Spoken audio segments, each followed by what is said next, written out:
Hello, everyone, and welcome to the Botched Audio Dialogues. I am your host, Mia, and happy International Women's Month. Well, I guess there's a day, but I'm counting it as a month.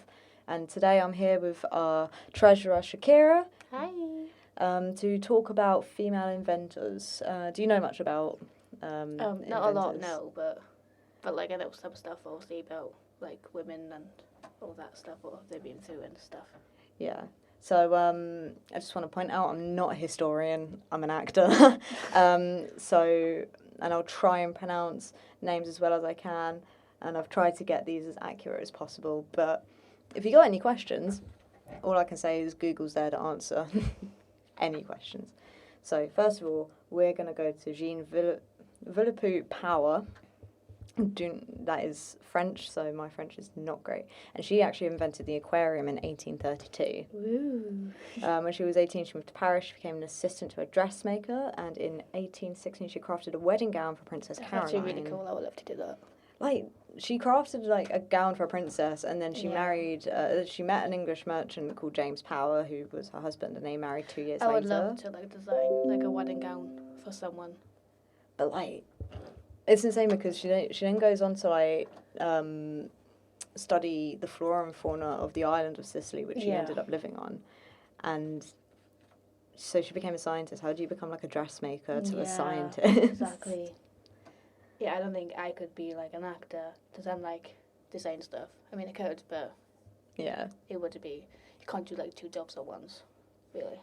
So she lived on Sicily with her husband for a while, and between 1832 and 1843, she studied the paper nautilus, which is a type of octopus, and they look very weird. Please look them up, because looking up the paper nautilus, which is spelled paper as in like paper you write on, and nautilus, it's kind of adorable, but then the more you stare at it, the more you're like, okay, what is this creature? I need to search this up. But it was actually named that because it has what scientists thought were like paper wings. It's very weird. And she, from studying this octopus, she crafted the first aquarium for her studies to help with her observations. Oh, that's really cool. She also designed two more. That would be something I would do. When she's make an aquarium and put a fish in it and be like, well, let me just watch for a while. Yeah, but that's the best thing. That's how people do it though. Because if they don't fit in, I don't know what I mean. Yeah, I mean, it's not like she's gonna wade out into the ocean and like look for one each day. Yeah, that'd be dangerous if they do that. So she also designed two more aquariums. One was made for shallow fish, and the other one was like a cage aquarium that she could drop the contents to various depths. This was probably just to see how far these poor creatures could survive. Yeah. It was unfortunate that actually most of her work was lost, though. In 1843, her and her husband moved from Sicily to London and then to Paris, but she lost most of her work on the way when the ship sunk. Why is it always with something a ship sinks? It's like, I know, it's like God turned around and was like, ugh, you're a woman, stop learning, stop it. But the ship sank, she survived and continued her studies. Good that she survived. Oh, yeah. And actually in 1997, there was a large crater in Venus that was named after her. I really hope she got the work back that she needed. So do I. Yeah. I really should have looked that up before doing this. But anyone who's listening, look it up. Did she just rewrite everything, or like? I hope she did. I hope she did what she wanted to do. Yeah. So next time you're at an aquarium, you could be like, we wouldn't be watching fish in captivity if it wasn't for a woman. Yeah. So love that. We're going from the ocean now to space. Yvonne C. Brill was a... I think I've heard of the name. oh my God, something we know. See, I tried to stay away from names we knew, like Marie Curie. Yeah. But anyway, she was a scientist in the 20th century. Mm-hmm. She was a mathematician. She was denied the chance to study aeronautical engineering because of her gender, actually. Wait, what? That makes no sense, but... It was... But then again, I know that a lot of women during that time had, like, a hard time during that period. Yeah. But could you imagine going in and being like, hey, this is what I can do, these are my degrees, and then being like, hey, I can probably cure horrible diseases and stuff, and someone going, Sorry. The men were like really strict back then, though. Women was not allowed to do a lot. Well, actually, something really like off topic that I found was really weird. That apparently women weren't allowed to do exercise because they thought. I feel like they would have been beaten if that happened. But they weren't allowed to do exercise because men were worried that the tubes and stuff that helped create a baby would get like all tied up and jumbled up too much, so she wouldn't be able to bear children. Oh yeah, they all wanted kids, but like imagine if they had a girl. It was all about legacy, wasn't it? It's unfortunate because if you had a girl, then they'd be like. They would have treated the exact same as that woman would have been treated. But if they had a girl, then all the money went to her husband. So they'd essentially just lose everything. It would belong to the new husband. I know during that woman, to her son-in-law. Woman would have worked like men. Men would have just stayed in their houses, and they would pay the money back to the men, which I thought was ridiculous. Yeah, it's strange, but it's like Seabrook. She was first of all denied the opportunity to study aeronautical engineering. It's like women were like slaves back then, personally. One of the so I'm a big musical theatre fan, and I love the book The Colour Purple, and they made it into a musical, and Sophia in a musical has a line that says I'm tired of the way that women are still treated like slaves. So I feel like a lot of women do still feel that way. Obviously, it's gone better now within society. Like it's gone more of a better place. Yeah, and back then they couldn't stand up and be like, "No, this is bull." But they didn't have the rights to vote or anything. And that's why we had the suffragettes. So thank goodness for them. Yeah. But I would have loved to be one of those people. Seabrill, she was denied the chance to study aeronautical engineering, but she ended up studying it at the University of Manitoba and the University of Southern California in the end. Her studies defined the industry performance standards of rocket propellants and showed the complexities of high temperatures of rocket exhaust gases. Now, this was really difficult to write bullet points for because I like every other word that I read on her, I had to look it up. Oh, yeah, I bet. It was so complicated. So she came up with all like the data to help fuel reach 5,000 degrees Kelvin, which is what was needed to launch rockets into space. And after she worked out all the maths of this, she started designing the systems herself. She worked on the propulsion system of the first weather satellite called Trios, and she also worked on Nova, which was a series of rockets that were part of the Apollo moon missions. I feel like men and everyone needed a woman back then because I feel like they knew what they were doing. They just was not listened. Yeah, and I could tell by that. It was weird, but I've just put in my notes. I've got a side note. This should be called. I was angry because Apollo was the god of the sun, and it was Apollo moon missions, and Artemis was Apollo's sister in Greek mythology, the goddess of the moon and the hunt. So I never understood why they called it Apollo. Yeah. But she was mostly known for her invention of the rocket thruster. Seabrill, not Artemis. She was mostly known for the invention of the rocket thruster, which she designed, and is now known as the Right, this is going to be pronunciation difficulties. Electrothermal hydrazine thruster, or EHT for short. So the I feel like women just need to be more acknowledged about the work they've done, especially on this. Well, could you, because this was in the 60s, I think, and could you imagine how quicker we would have got to space? Yeah. The first computer was actually a woman called Ada Lovelace. So she could do maths so quickly that she was considered a computer. Wow. And that was in the 19th century, is when she lived. So the EHT orbits satellites and uses less fuel than any other methods from which we've found to date. And EHT, it also means that spacecraft can carry more equipment and can send data back to Earth while staying in space for longer. So we've learned more about space and what life is like out there. Just from a woman. Because of Yvonne Seabrill. I think she died recently too, which was sad. Oh. And she was actually awarded a medal by Barack Obama about 4 years before she died. Oh, wow. Yeah, I know. She wasn't recognised until her 80s, which is upsetting. I feel like a lot of women had that experience, though, within that time. I feel like a lot of women wasn't known for until, down the line. Like, there wasn't really research upon or anything like that.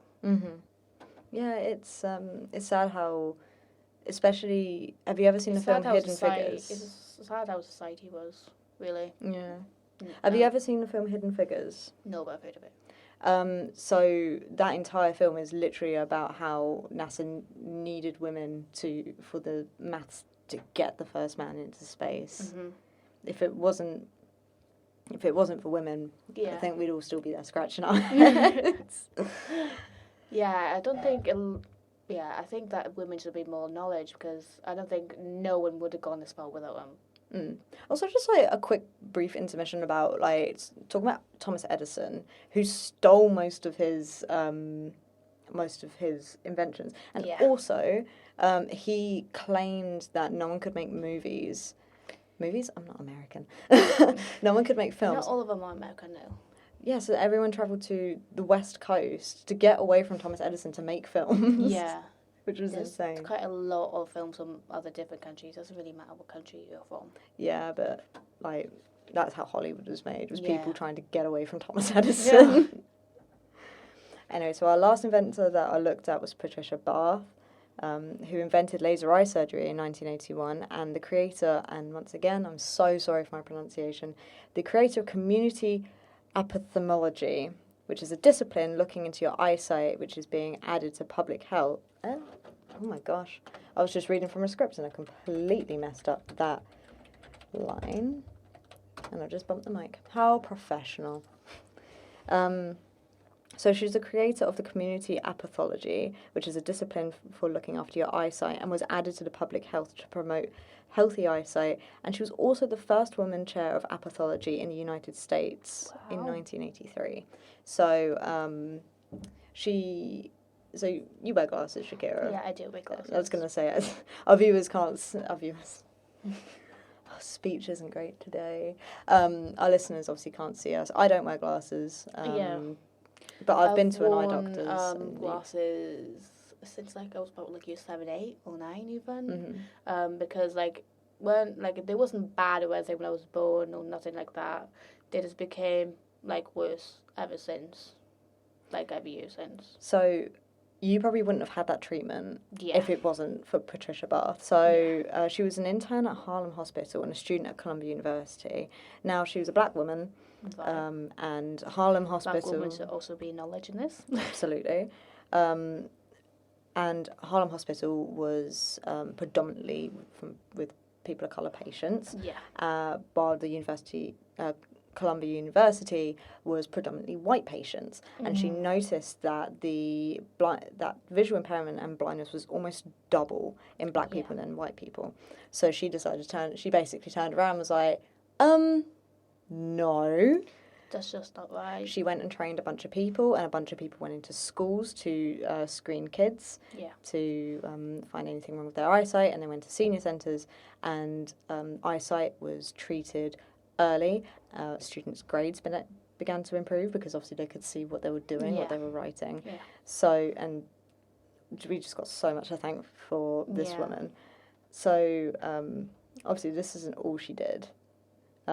She received a medical degree at the Howard University College of Medication in Washington, D.C., and completed a fellowship of ophthalmology in the Columbia University from 1969 to 1970. And I can't read my notes. She actually started earning science awards when she was only 16 years old. Wow. I mean, I'm 21 and I'm struggling through my third year at uni, and this woman was they're earning science awards. It's incredible. You could never compete. I can't, can I? So obviously, but to be fair, we're doing something very different to what she's done, so... Oh, yeah. Absolutely. I haven't got the mind of a medical professional, unfortunately. But like I said, she invented laser eye surgery to get rid of cataracts in 1981. And the discipline that she made saved people's eyesights, which, and gave people the basic right. Because if that happened, currently, if that was still how it is right now, probably half of the world probably will not be able to see right now. You probably wouldn't have your glasses. Your eyesight would have just gotten worse. And worse, Yeah. So, Anyway, and that's all the inventors that I looked at for this podcast. Are there any inventors that you know of? Not specifically, but I know that obviously, like a lot of women have obviously been through like hell and back from the society. Like obviously it's good now, but well, it's not like exactly. Well, we still have the pay gap. Yeah. So.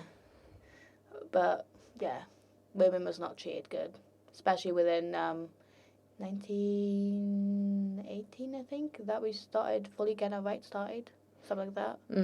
Yeah, the suffragettes. Yeah. And it wasn't until all the men left for war in World War II when women started working full time as well. Yeah. I mean, like, if you heard the story of the Radium Girls, it's great women independence, but also terrible working hours and working conditions because they were women. So, but anyway, thank you for joining me on today's podcast. You got anything you want to say to our listeners before we leave? Thank you, guys. Thanks for watching. Hope you enjoyed this podcast. And like I said, I'm not a historian, unfortunately. So if you have any questions, I would love to be, though. we chose the wrong degree. Yeah, we did. So if you've got any questions, Google is definitely there to answer them. So thank you, and goodbye. And if you have any questions or anything that you want us to produce or anything, you could just email us. Oh my gosh, yes, please give us suggestions of what to do, because I'm going off like what theme of the month it is at the moment, and next month it's National Pet Month, and I am struggling to find content for that. Oh my god, I love it. No, I'm joining it. I love it. Well, we'll definitely have Shakira on for National Pet Month. All right, thank you everyone. Bye.